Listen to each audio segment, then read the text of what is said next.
Okay. Namaste. So,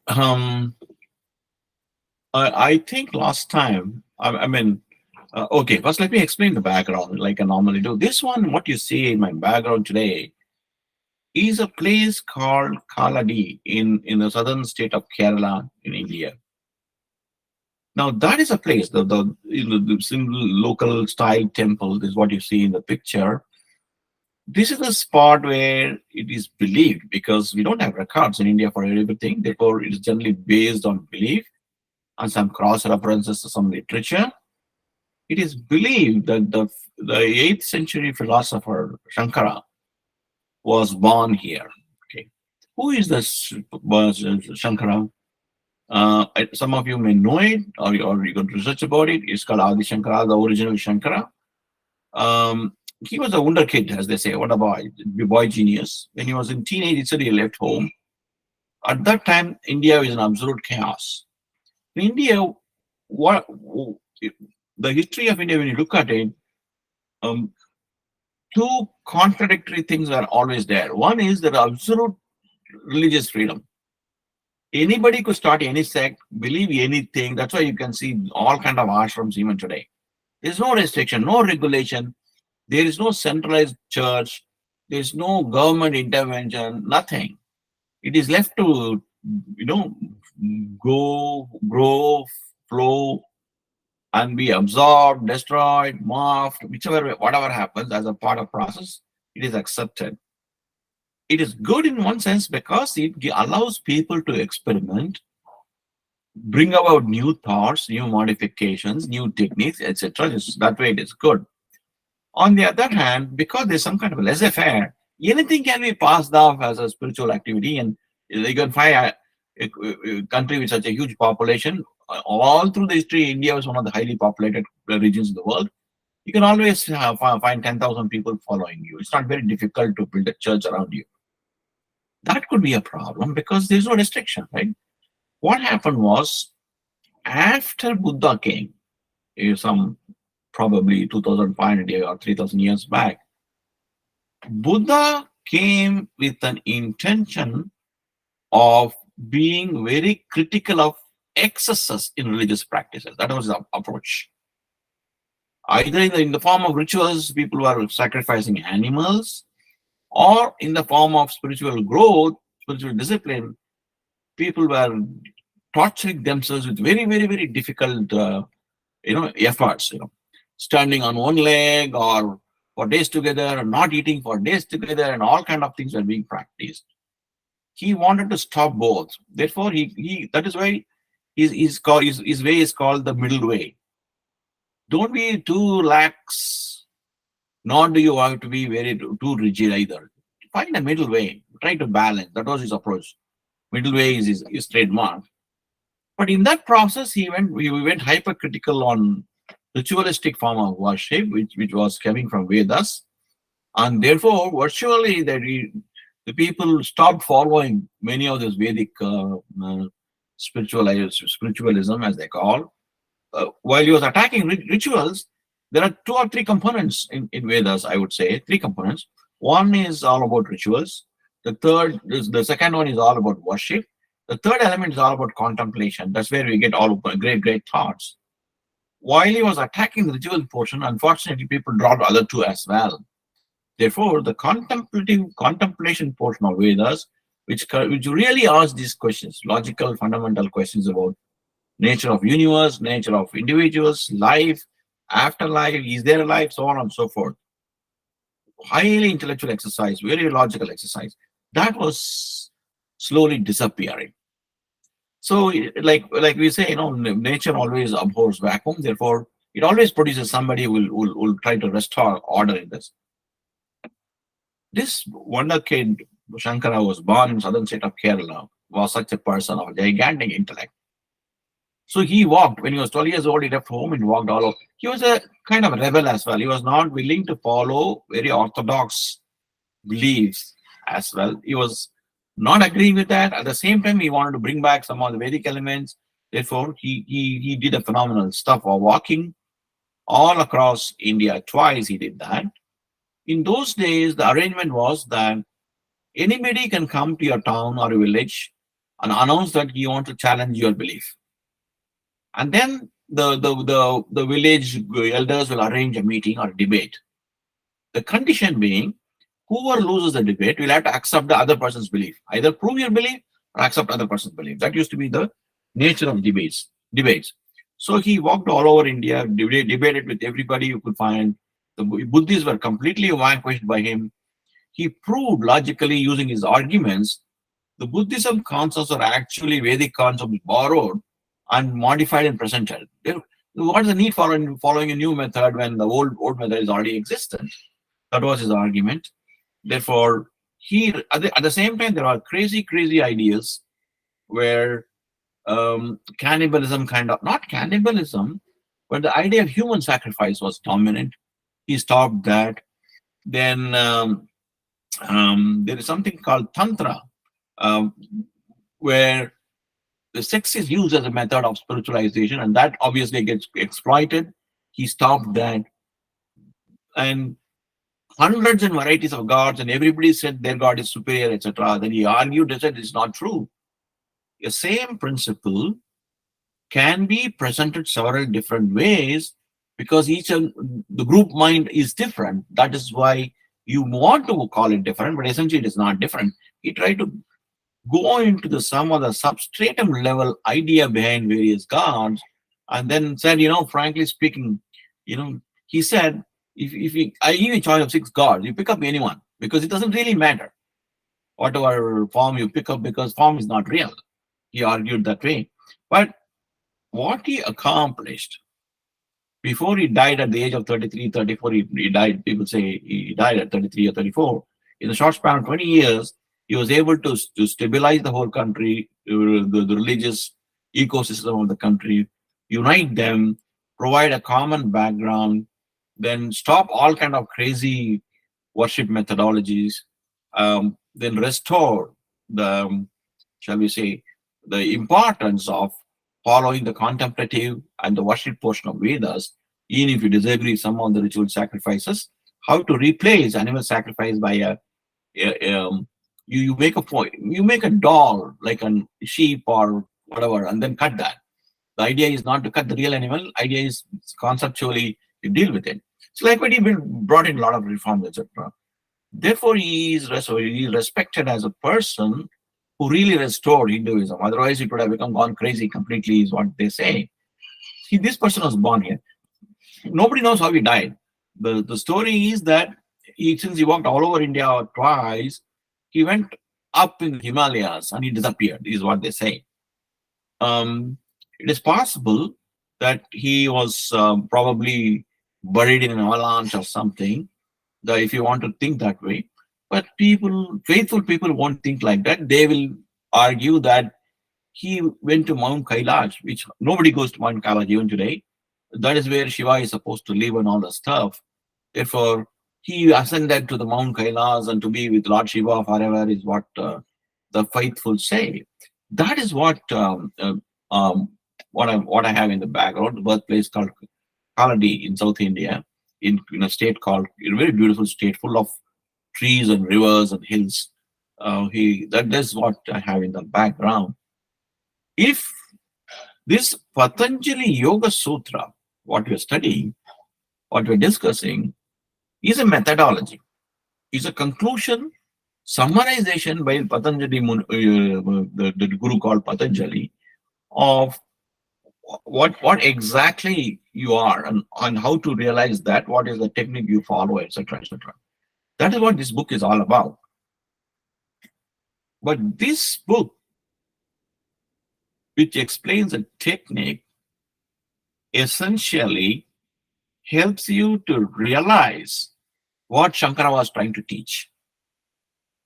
Shankara's hypothesis or argument or his conclusion is that what is in you or your real identity, whatever it is no different from what is in any god you can think of, or the real identity of any god you can think of. There's no difference between this and that.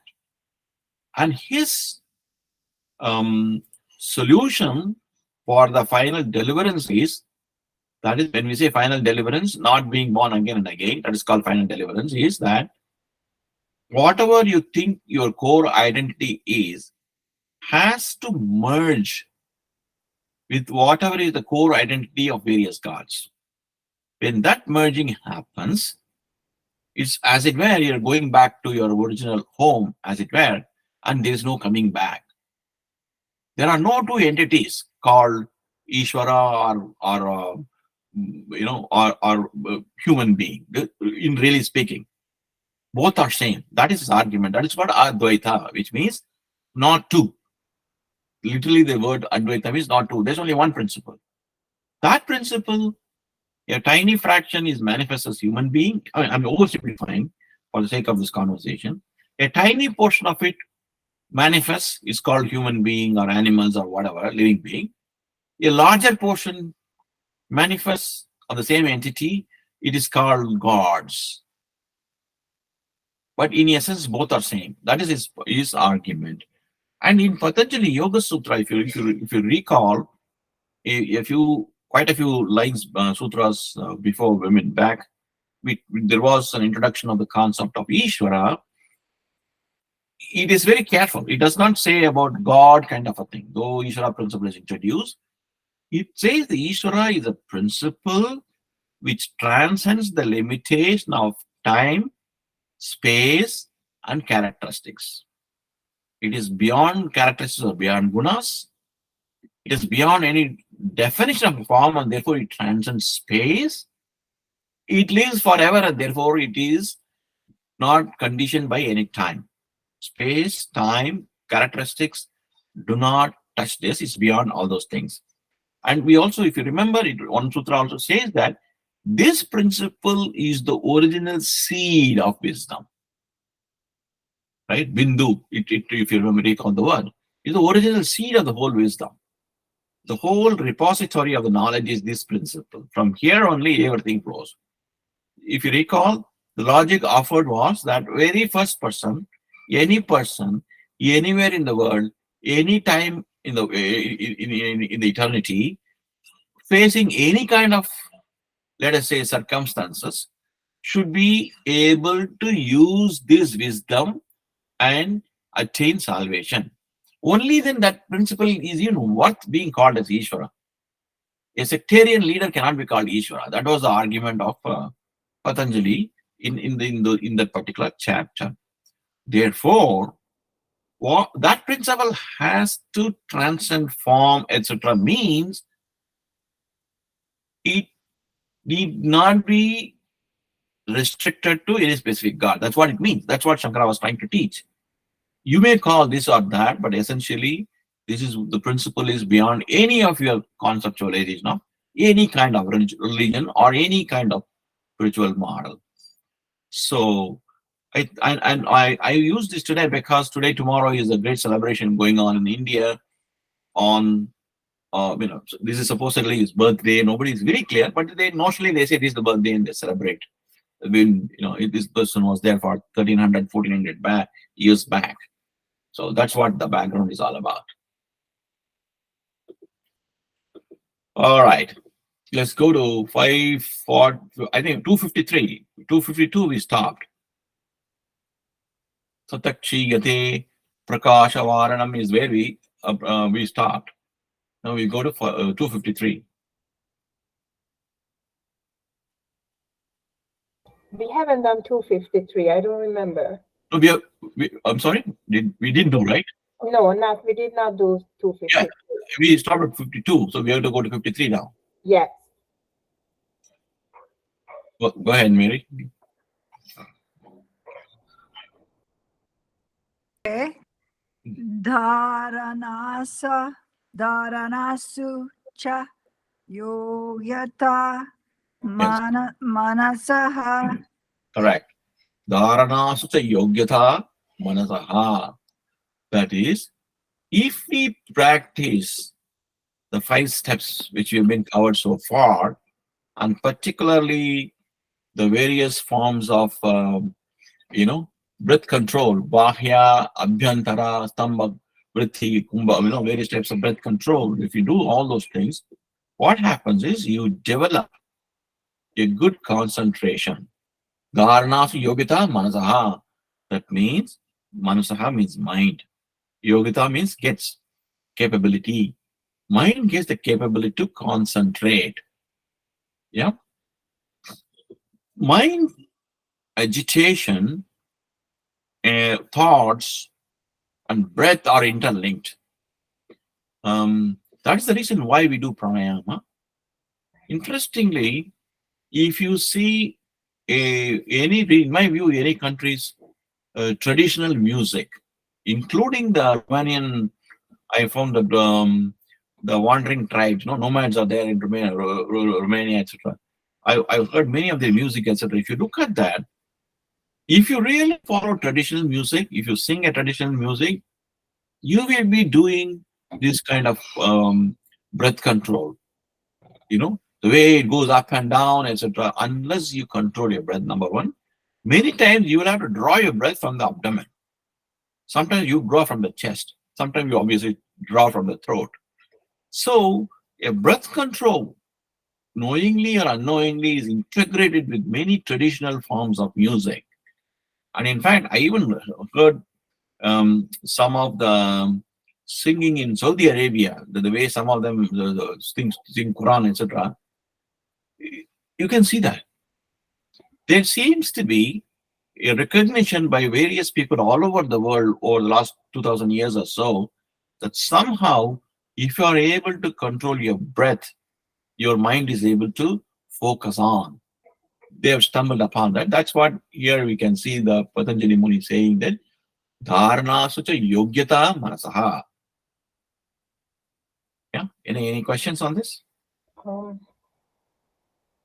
Yeah, so this is how it is. So the concentration develops from serious breath control. Is that it, Mr. Rao? That is correct. That is correct. One of the ways of getting into breath control is, developing concentration is to have breath control. That is why pranayama is introduced as a step in the Ashtanga Yoga. Yes, please. 54. Svavisaya samprayoge chittasya svarupanukara evendriyanam pratyaharaha. If you recall, our next step was considered to be pratyahara, right? What is that? Sa visaya asamprayoge. What the mind is, or the chitta, which is a combination of mind, intellect, and self-identifying faculty called, the aham bhava, as it is called, the ego, as it is called. When that chitta swavishaye asamprayoga, usually it is always mingled with various objects. But when you're able to remove that, right, from getting mingled from various objects, how do you do that? Previous sutra said with the concentration. What is concentration? Concentration means, even by definition, one among the many. That is called concentration. Therefore, when you get this concentration, what happens is svavishya asamprayoga chittasya. The mind, the chitta, which is entangled with so many different things, right? When that happens, Surupa Swarupa Anukarau Indriyanam Pratyahara. Automatically, the senses also disengage. This is very important in my view, the sutra. Senses also withdraw. That means eyes are looking at objects. Ears are hearing sounds, so on and so forth. That's how sense get engaged. If the concentration improves, it says chitta disentangles from the object, and therefore the senses also do the same because the senses follow the chitta, right? That is called pratyahara, is what they're saying. If you think carefully, eyes do not shut, ears do not close. As long as their objects are there, eyes must be picking up the signals even when there is a concentration. In which case, what does he mean by saying the senses follow the chitta and disentangle from the object? This is very important because there is a whole Upanishad on this. That is a very interesting connection I see here.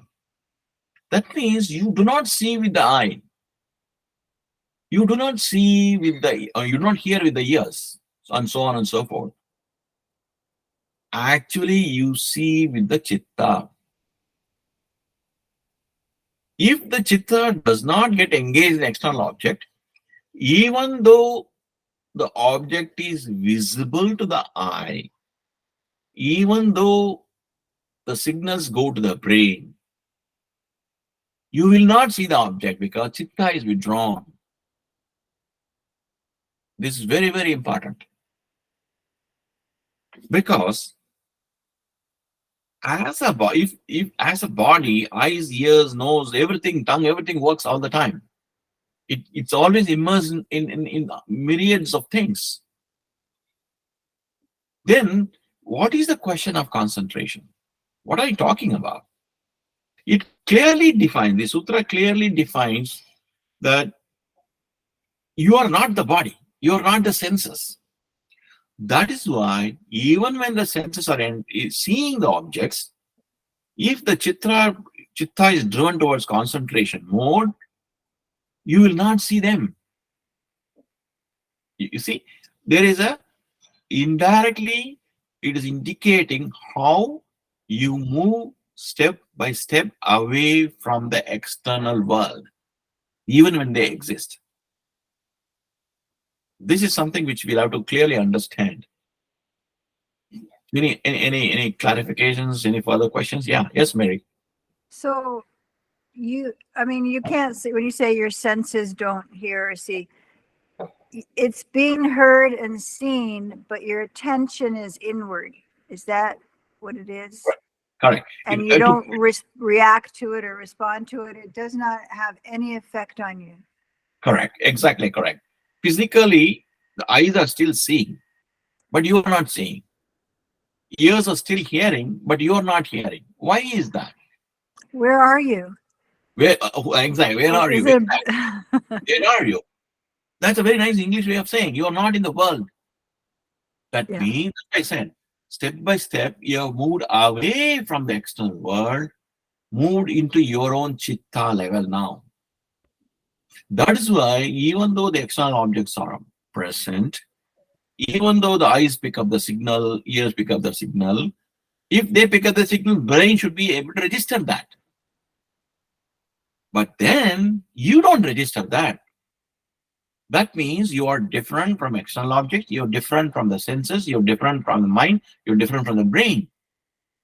In one direction, it connects it, like I told you, about the entire Upanishad, which talks about who is the real seer. That's the question asked and answered in one of the Upanishads. And many slokas, many sutras back, we talked about the structure of human persona, as it were, right?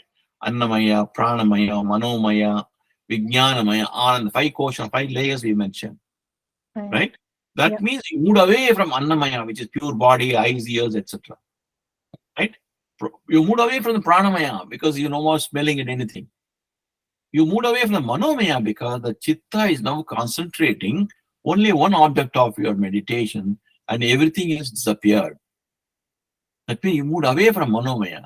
You even, honestly speaking, you're almost moving away from Vijnanamaya, the intellect portion, because even though the brain picks up the signals, it must be processing, it must be giving its verdict of what this particular object is, but still you don't see it. Yeah. Yes, Miral. So you mean you are going into the object, or you become the object you meditate on or you focus on? Excellent question. That's what we're going to see. There are grays there as well. Instead of being completely locked with external stuff, now you're locking your chitta into one object of your meditation. Right? Then when this much you have come, then it's a couple of other steps have to be done. I'm very sure Patanjali is going to explain that. At this point in time, in the concentration model, you're aware or you recognize only the object of your meditation, nothing else, even if they are all present all around you. That is the meaning of this, the implication of these two sutras. Any question? Okay, then let's go to 55. Tataha parama vasya tendriyanam. Tataha parama vashyata. Vashyata means gaining control. You know, parama vashyata means superior control, ultimate control. Tataha, then therefore, on what? Indriyanam, on the senses. That is what is called gaining control on the senses. Not looking, not hearing, not tasting. That is not gaining control of the senses. Gaining of the control means that even when you see, you don't see. Even when you hear, you don't. That is your chitta is not locked onto that. As an entity which has got these senses, you will be processing these senses. Indirectly, this is to some extent, I would say, what Buddha was trying to say when he was talking about his middle way. There's no question of harassing yourself, standing on one leg, so running away from everybody in deep forest. That is not the method. Because But who knows? that also, Mr. Rao, he did that before he find out. He really tortured himself. And failed. Yeah. Yes. Because how can we be sure if your mind is still, if you full of those objects, you can be the loneliest person in Himalayas and deep forest, you'll be still thinking about it, right? Therefore, he said, the focus is a lot more on chitta getting disentangled rather than as a whole body schema of yourself getting disentangled. Whole body schema getting disentangled does not necessarily mean chitta is disentangled. If the chitta is disentangled, then automatically the whole body schema is disentangled, and then it does not matter where you are. That is why they say tataha paramavashyatha indriyana. Therefore, you gain control on all senses. So this would be pratyahara. This would be that what Exactly. That is the pratyahara. So with that, the chapter 2 closes. Chapter 1 defined what is yoga is. Chapter 2 explained what are the steps in the yoga. And then we're going to say, if you follow this 5 steps, right, what are you going to get? What will you achieve? That's why it's called Siddhi-pada. That means Siddhi is the result, consequences, power. What are you going to get? 3-1, please. Deshabantaha chittasya dharana. Correct. Desha bandha chittasya dharana. Like reiteration of the previous one, when the chitta is held, bandha means bound, held. Yeah. When the whole thing is bound to a particular object, right? That is called dharana. Then 2, please. 3.2. Tatra pratyayakatanata dhyanam. Correct. Tatta. What happens now? You did pratyahara, you had dharana, you already done pranayama, you already done your asana, etc. When you're doing this, what's going to happen? Tatra pratyayaka dhanata dhyanam. that time, what will happen is, because your senses are quote unquote disentangled from all other objects excepting the object of dhyana, because the chitta is locked on to the object of dhyana, meditation, and everything else stops sending signal to your chitta, then what happens is an unbroken flow of thoughts are directed to the object of your meditation. What are the objects of meditation? Already we explained, right? It could be a flame, it could be a sound, it could be a particular form, it could be anything. But what you have chosen as the object of meditation. At that stage, an unbroken flow of thoughts move towards the object of your meditation. Yes, Miran. What happens if you don't have an object? There is a meditation we read about that when there is no Yes. no. Correct. So they'll be elaborating a little later, but since you're asking a question, the answer is an object is used as an anchor point, as a foothold. That is not the end destination, because as long as chitta is full of unbroken flow of an object of meditation, chitta vritti is still there, though it is less than the chitta being entangled in 100 different objects. Now it is locked to only one. Chitta vritti is still there, though it is feeble, it reduced, minimized. Therefore, the real goal is to almost virtually eliminate and chitta vritti nirodha. That is what the objective was set in the very first line, second line. Therefore, really speaking, we should migrate from meditating upon an object to meditating upon a no object. But even then, there is a problem in the sense that there is a feeble notion of you meditate about something, though you don't know what it is. Then the final stage is you are not even aware that you're going to you're meditating. You are just staying put, observing all these things. At that time, I'm very sure it will come much later. At that time, the notion of an object, defined or undefined, the notion of yourself as a meditator, the notion of the process of meditation will all vanish. That is why some people, in particularly Buddha, would define it as shunyata, emptiness. That is slowly will graduate up to that. It will happen. Yeah? A lot of practice, Mr. Rao. Yeah. Of course. Like many lifetimes. Yeah.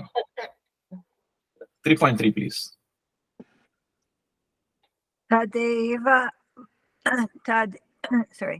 Tadeva arthamatra nirbhasam svarupa shunyamiva samadhi. Oh, here itself it comes only a word. Tadevartha matra. Right? Nirbhasam swarupa. Shunyamiva samadhi. Then he defines what is samadhi. If we come this far, right? Tadevartha matra. Only the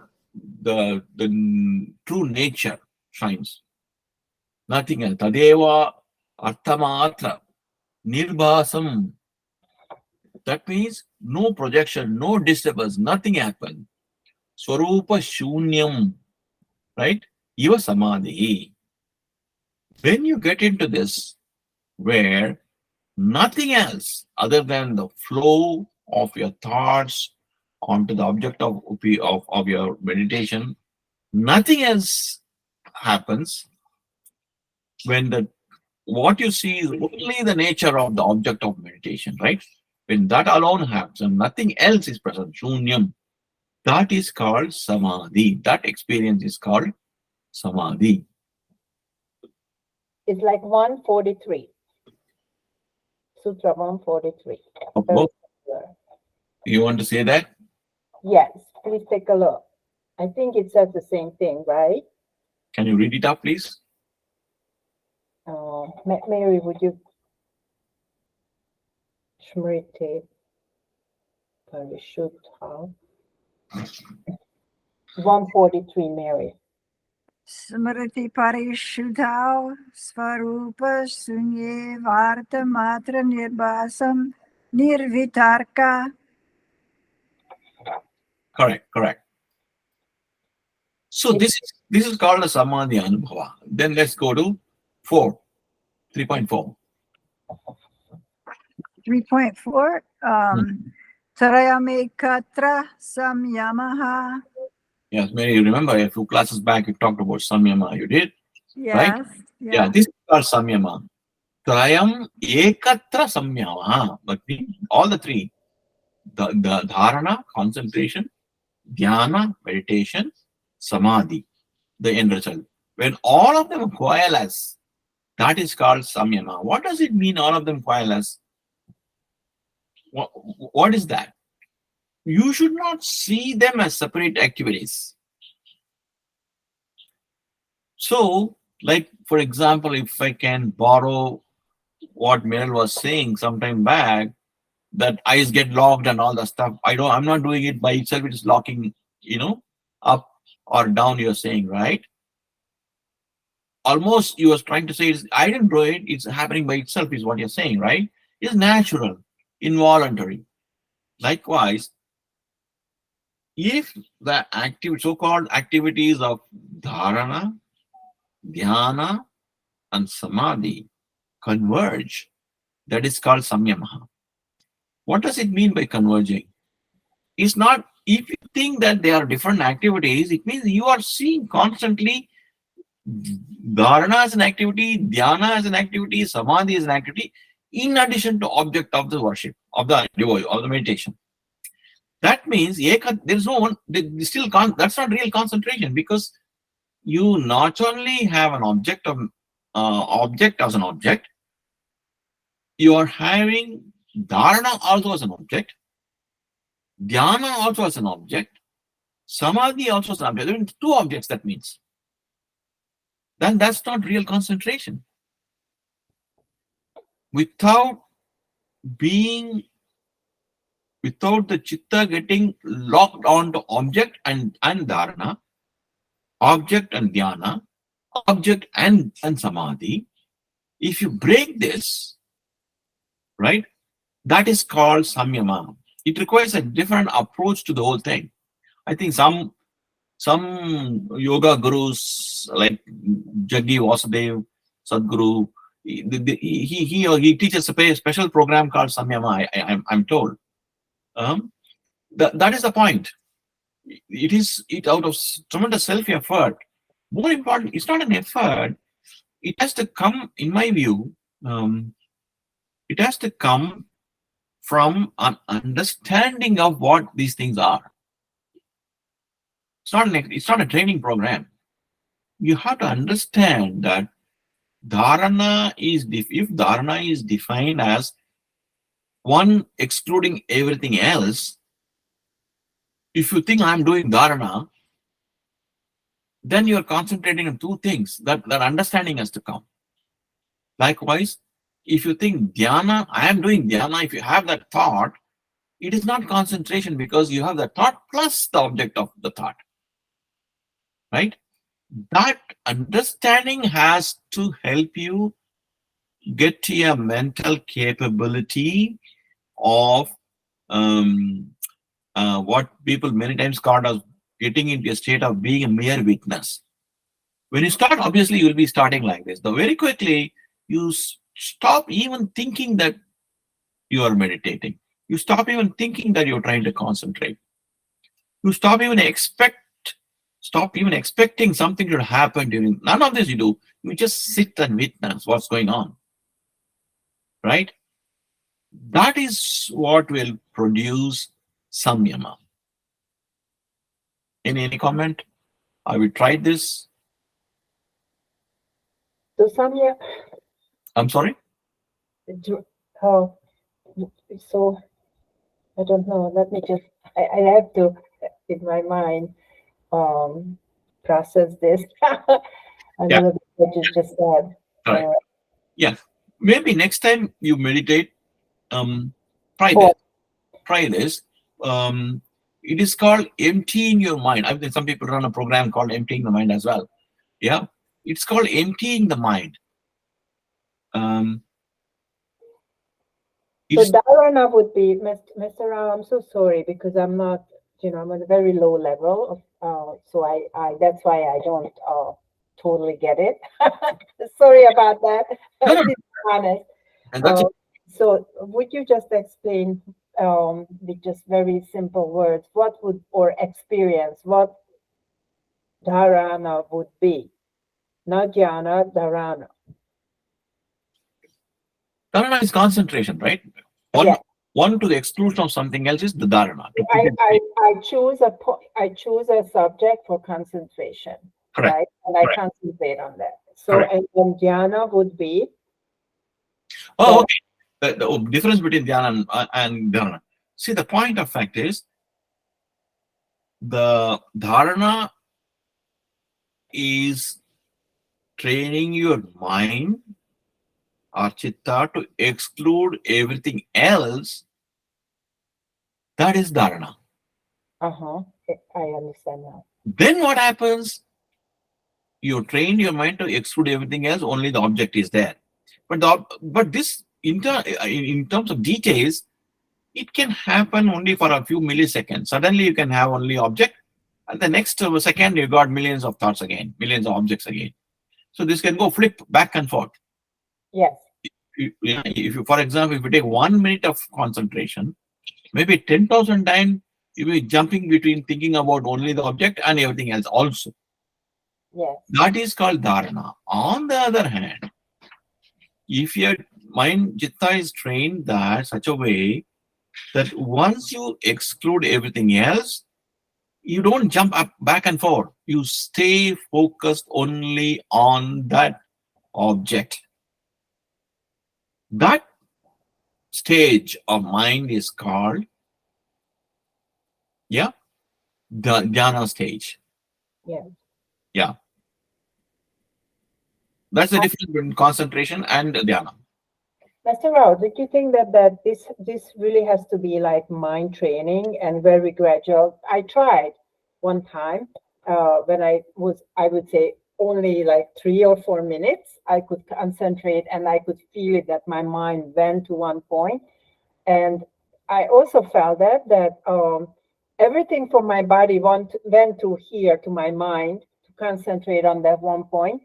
And because maybe you see, I practice by myself, so I don't have any kind of special instructions. So I practice home, yoga and things like that here. But it made me feel very, you know, probably my mind is not ready and not clean enough, tired. That one point concentration, and I did it like 4 minutes, maybe 5, and it's not it. It's so because I'm not trained, my mind is not trained enough, and probably my mind is very, very weak. So I felt weak after that. Like I knew that I have to practice more and strengthen my body to have more of the strength, mind strength. And I don't know how to develop that, but I will just keep going and do it. I don't even care. Whatever happens, it happens. But Yeah. do you understand what I'm saying? Oh, yeah, yeah. Here's the thing. To be honest, I don't know why you got tired because you are not well or because of this. That first of all, I don't know that. So that's why we always say that first of all, maintain a healthy body before you go into meditation and things like that. So if you remember, it listed a lot of hurdles we have to cross. So that's the step number one. Step number two, when you do intense meditation, these things do happen because body is not prepared for the concept. I'm trying to use English words so that you understand it. It may not be exactly reflecting the truth. Suddenly, if you concentrate the whole light or whole energy in a particular spot, unless that particular the body is prepared, it cannot withstand that, right? Therefore, even if it withstand, first time when it happens, It's something so new. It suffers. It shakes. It could be part of that. The most important thing is to be patient and keep trying. Then it'll go away. That is what I can say at this point in time. Yeah. I'm not discouraged. I will just practice more. Yeah. Correct. Yeah. Anything else? Any other question?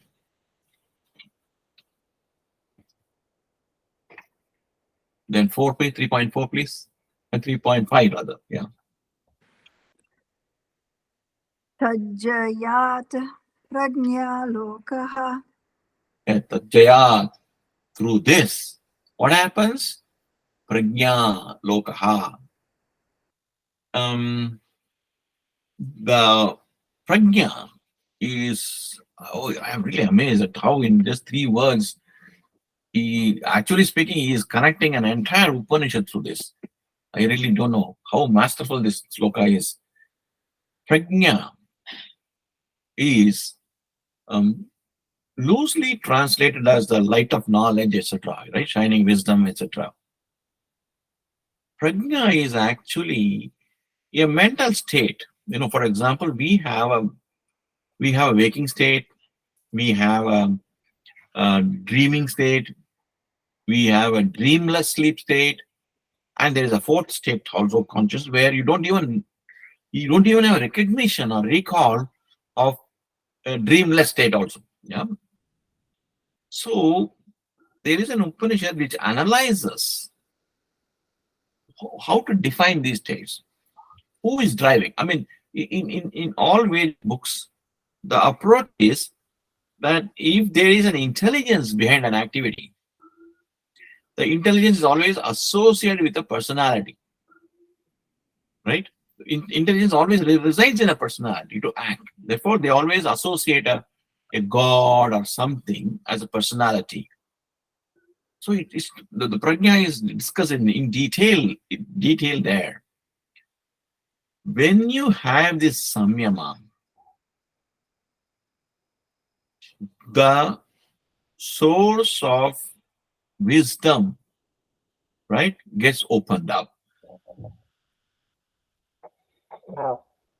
I mean, look at this. No, you are retracing from a normal waking state where we are engrossed with not only external objects, plenty of them, we are engrossed with all kind of things going on in our mind. Some of it connected with what we are seeing, some of it connected with memory, some of it connected with anxiety, so on and so forth. That is where we are. Our entire concept, our consciousness is tied with so many other things other than our true nature. If we have to get to know our true nature, we have to disentangle. That is what we're talking about, samyama. Samyama happens when you coalesce, as it were, Dharana, Dhyana and Samadhi. When you do that, samyama happens, and that opens the gateway of the wisdom. What is the wisdom? That is revelation, getting aware of your true identity. Prajaya, prajna lokaha. Okay? Any question? I mean, this is something which you will get a sense of when you get into this near samadhi anubhav. You need to get that experience. It need not be full long time samadhi. A near samadhi anubhav, for a short time, will help you understand like this. Oh, this is what they're talking about. Yeah? I will have to go, Master Rao, very shortly, but I would just like to say, like, for next time, I would like to ask about what is the true identity. I hear people talk about the true self, true identity, and I really don't know what is that, because I never experienced. Yes, I can tell you axiomatically, because unless you realize it, it's merely a statement. I can tell you axiomatically. A true identity is one of full unalloyed happiness, which is not bound by time. That means this unalloyed happiness is there forever, and it is not restricted to the body which you're occupying, which means this identity is spread all over the universe. That is your true identity. Wow, I see. Thank you so much. Okay, since you need to go, we will stop with this. We'll have any comment from either of you, then we will stop with this.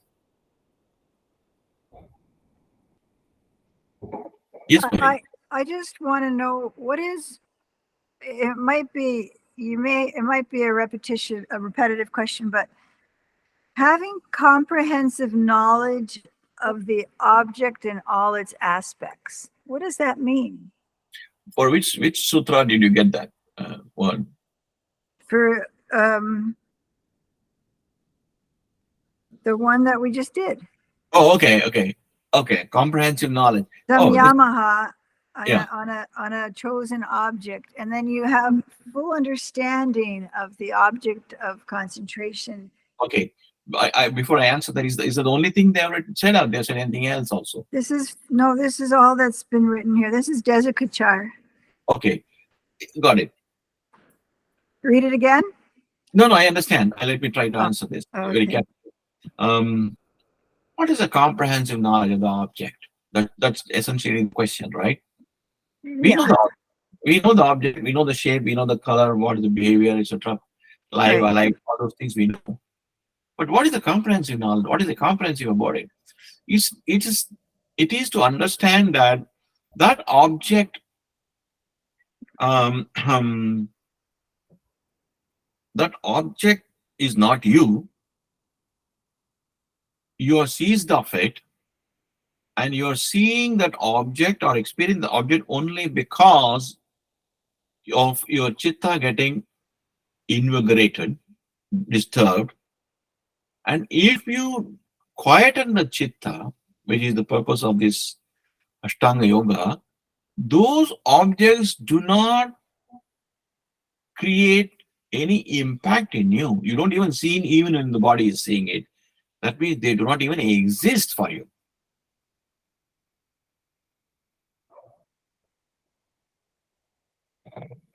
That is the whole 9 yards of comprehensive knowledge about the object. What exactly are they? It is not about defining the properties of the object as the object. It's more to do with how you understand, how you feel, how you sense the object.